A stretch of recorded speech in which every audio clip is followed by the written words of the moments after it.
Hello दोस्तों, राधे राधे। मेरे channel पर आप सभी का स्वागत करते हैं।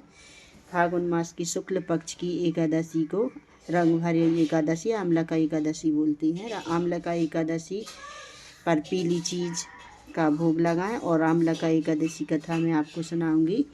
चावल चढ़ाए नहीं जाते हैं, इसलिए पुष्प, हाथ में पुष्प और वो काली तिली लेकर कथा सुनना चाहिए। इस तरह से मैं आपको कथा सुनाऊंगी। श्री कृष्ण जी बोले, हे युधिष्ठिर, फागुन मास की शुक्ल पक्ष की एकादशी का नाम आंवला है। एक समय वशिष्ठ मुनि ने मांधाता राजा से पूछा, समस्त पापों का नाश करने वाला कौन सा व्रत है? वशिष्ठ जी बोले, पौराणिक इतिहास कहता हूँ, वैश्य नाम की नगरी में चंद्रवंशी राजा चैत्ररथ राज्य करता था। वह बड़ा धर्मात्मा था। प्रजा भी उसकी वैष्णवी और नगर निवासियों थी। बालक से लेकर वृद्ध तक एकादशी का व्रत किया करते थे। एक बार फागुन माह के शुक्ल पक्ष की एकादशी आई और नगर निवासियों ने रात्रि में जागरण किया। मंदिर में कथा कीर्तन करने लगे। एक बहुलिया जो कि जीव हिंसा से उदर पालन करता था, मंदिर के कोने में जा बैठा। आज वह शिकारी घर से रूठ चुका था। एक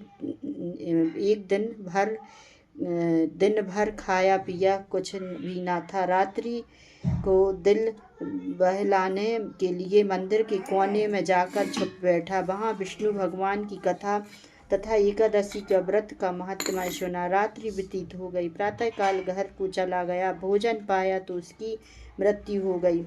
आंवला का एकादशी के प्रभाव से उसका जन्म राजा विदुरथ के घर हुआ। नाम उसका वसुरथ प्रसिद्ध हुआ। एक दिन राजा वन विहार करने गया और दिशा का ज्ञान न रहा।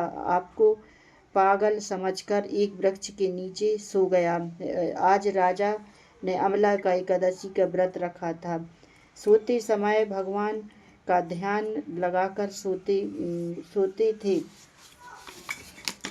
इधर मलेच्छों ने राजा को अकेला देखा। मलेच्छों के संबंधियों को किसी दोष के कारण राजा ने दंड दिया था। इस कारण उसे मारने आए उस राजा के शरीर से एक सुंदर कन्या उत्पन्न हुई। यह आंवला का एकादशी के प्रभाव से उत्पन्न हुई थी। कालिका के समान अट अट करके उससे खप्पर फिराया। मलेच्छों ने रूधर की भिक्षा लेकर अंतर्ध्यान हो गई। राजा ने जागकर शत्रुओं को मरा हुआ देखा और आश्चर्य हुआ। मन में कहने लगा, मेरी रक्षा किसने की है? आकाशवाणी बोली, आंवला का एकादशी के प्रभाव से तेरी रक्षा विष्णु भगवान ने की है।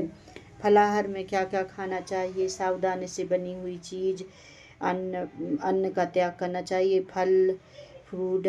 और एक दिन आंवले के पेड़ के नीचे कलश स्थापित करके धूप दीप नवेद पंचरत्न आदि से परशुराम भगवान की पूजा की जाती है। इस दिन आंवले का सागर लेना चाहिए।